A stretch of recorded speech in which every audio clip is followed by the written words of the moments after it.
revivification. Revivifications happen all the time in everyday life. Okay? That's where you're in a situation and you hear a song. You know, and all of a sudden, man, are you, it's like, and you were transported in time and space to a whole different era of your life that you may or may not remember well. Okay? Right. But you know you're there. The details could be fuzzy.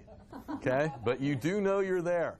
So that's the idea of revivification. It happens lots of times where, you know, it's just basically in NLP, we call it an anchor. It's just where an anchor gets triggered and it reminds a person of a particular experience. How this is going to differ from what we've done in traditional NLP trainings is, and this is the main difference between an Ericksonian approach to things and some of the things that we've done in NLP. NLP, and for those of you that don't know it, Neuro-Linguistic Programming, is more structured. So the thing that's cool about NLP is it gives you structure. It goes, there's 7 steps to this, you do these 7 steps and just you get this end result. What's happened over the years with NLP is that it can get at times very reductionistic, meaning that people have eaten the menu. They've mistook the map for the territory. They think that's really the way it is. And they do like a revivification, like, okay, think of that time in the past when you were X. Okay, go be there now. Great. Okay, see what you see, feel what you feel, hear what you hear. That's what they used to do in the old days.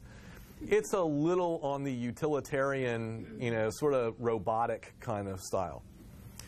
The difference between NLP and the Ericksonian stuff is John Grinder and Richard Bandler, who were the developers, they wanted to create the structure and take away a lot of the fluff to make it easier for people to understand.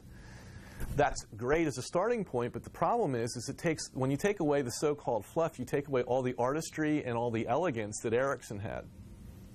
So what to me, what the Ericksonian stuff does is it puts a lot more creativity and elegance and much more around being present with your client. It takes you much more into that space rather than having a lot of structures in your head when you're working with people. Revivification in a more Ericksonian way. Here's what Erikson would do. And we're in good time here. Erikson he'd have a client come in. And he was like in Phoenix, and the client would sit down. And Erikson would he'd say something like, you know, because the person would be all prepared to talk about their problem, and Erikson would go, wow, he'd just interrupt him. He'd say something like, wow, nice weather we're having, isn't it? The person goes, mm-hmm. About what, 76 degrees out there? Yeah, I guess so. And then he would say something like, you look pretty tan. You been on vacation? Person go, well, yeah, well, now that you mention it, yeah. Where'd you go? Oh, I went up to, what's the dam up there north of Phoenix? Hoover Dam. Went up to Hoover Dam. It was in my bass boat. Oh, so you're in your bass boat there out on the reservoir. Yeah. And what kind of day is it? Oh, it's just gorgeous. I think it's a Sunday, and it's the sun shining, and I'm just sitting out there. Erikson's like, the sun's shining, you're just sitting out there. Guy goes, yeah. Erikson says, what you doing? I'm just taking my line and I'm just casting it out. Erikson's like, yeah, you're just taking your line and casting it out.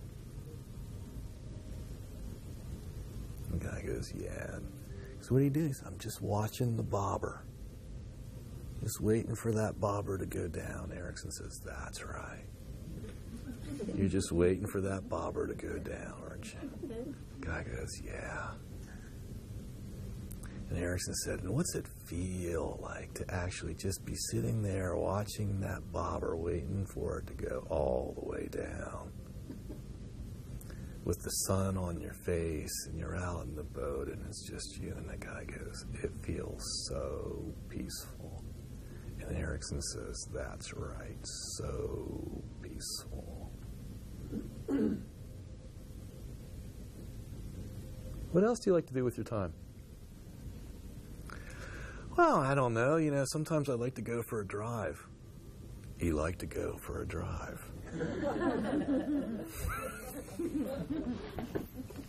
What do you like about going for a drive? Well, you know, out here in Arizona, it's just great because you can just get on a road and you can just drive forever. That's right. You can get on a road and drive forever. Yeah. What do you like about that? I just like the feeling of freedom I have. It's just wide open spaces. That's right. Freedom. Wide open spaces. Guy goes, yeah. Erikson goes, freedom. Wide open spaces, guys. Yeah. And Erikson says, so peaceful. And the guy goes, yeah. And Erikson says, what else do you like to do? See, so literally that's a lot different than, okay, can you think of a time when you were peaceful? Great. I'd like you to go be there now. Okay? Go be there now. See what you see, hear what you hear, feel what you feel. Okay? A little different. So part of what he was doing is it's the same approach, or the same overall idea, but the approach is very different. It's much more conversational. It's much more letting the person have the experience. And literally what he would do is he might do that with a whole bunch of different experiences that the person had, so that he's got these, and in NLP terms it's called an anchor. All that is it's like a cue. It's like an auditory cue that he can say back to the person, that if he says it in the same way that the person said it, with the same spirit, if you will, behind it, it's likely to generate that same state. So now he's got all these set up for future use. He may use them, he may not use them. It just depends. But he's already got, it's like a carpenter, he's already got a whole bunch of tools out on the table that are ready to go. He may use them, he may not, it doesn't matter. And at the same time, you think this guy's going to go, that Erikson's a hell of a nice guy. Who doesn't want to talk about positive, deep trance experiences? Just like you will tomorrow. So that's where we're headed. And what I'm going to show you is there's two other main pieces. And honestly and truly, once you get the other ones, you're going to be able to pick up any Eriksonian transcript or anybody who's ever done that kind of work, and you're going to be able to see that all that they've really got going most of the time are these three techniques, not necessarily by themselves, but in concert with each other.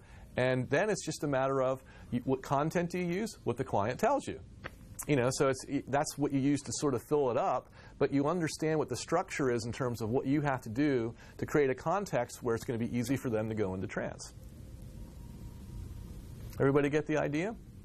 So, and this does have, especially revivification, has a lot of application outside of therapy and coaching and stuff like that. If you want somebody to be in a state of receptivity, then you might want to get them in it, or if you want them to really consider something that you're saying, you might want to make sure that they're in that state before you ask them to consider it. And it's one of the biggest mistakes in regular communication in business.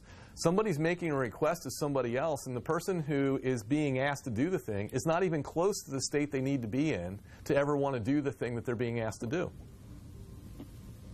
See, so as a great communicator, if you go, you know what, I need to get the person in the ballpark here before I have them go and try and hit the ball out of it. You get a lot more effective when you're around people then. So that's where we're headed. Okay? Well...